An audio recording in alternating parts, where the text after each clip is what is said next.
diagnosed with NMOSD last year, August, so it's been a year. I can definitely say that was very life-changing for me last August when I was diagnosed. So what I'll be doing today is I'll be walking everyone through my diagnostic timeline and journey, which was 3 years. It took 3 years for me to get my diagnosis. I should also say I am a medical student, so I have seen this in like two lights, as a medical student and as a patient. And being a patient is a bit disappointing, what I've experienced, especially in the ER, with doctors not having a great idea of how to treat what I've been diagnosed with or how to treat my symptoms. Now, my symptoms started in 2017. I don't remember the exact month, but in 2017, my symptoms started with tremors. I was on the island of St. Kitts and Nevis. That's where I did a few years of my medical school training.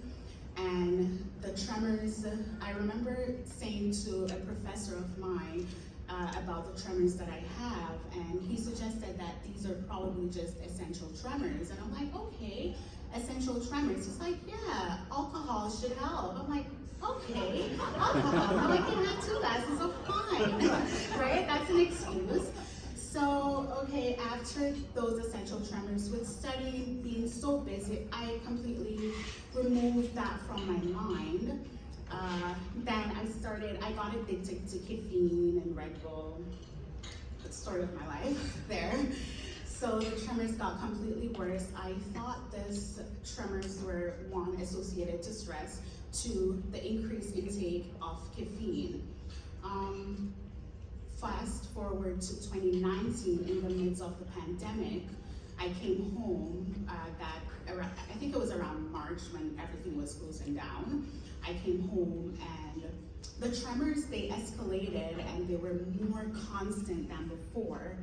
And then I started having these electric shock it's radiating from my shoulder to my fingers and also in my legs. And I'm like, okay, I don't know what is going on. I've suggested this to my family physician, so that's like 2019 to 2020.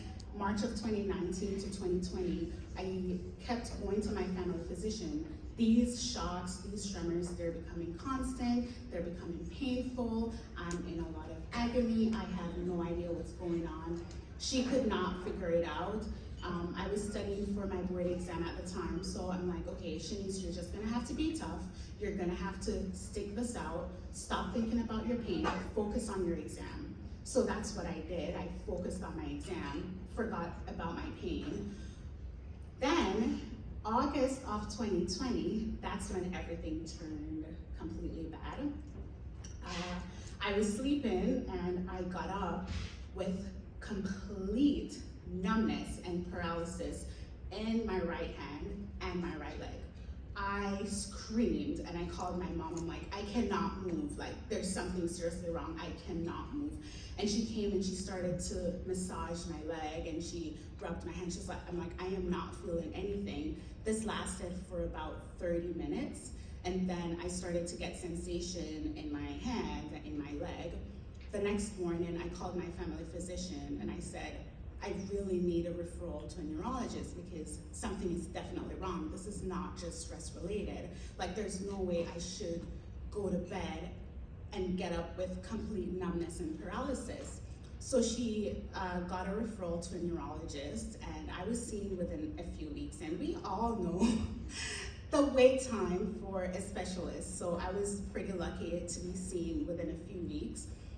The neurologist, he was very thorough. I am very happy for that, very grateful for that, where he decided to do a full autoimmune panel blood workup, and that's when I got diagnosed. So everything in the blood work that we did ANAs, we did Lyme disease, anything you can think of, syphilis, he did everything. And the only thing came back positive was the aquaporin antibody, aquaporin 4 antibody, which is a biomarker for NMOSD.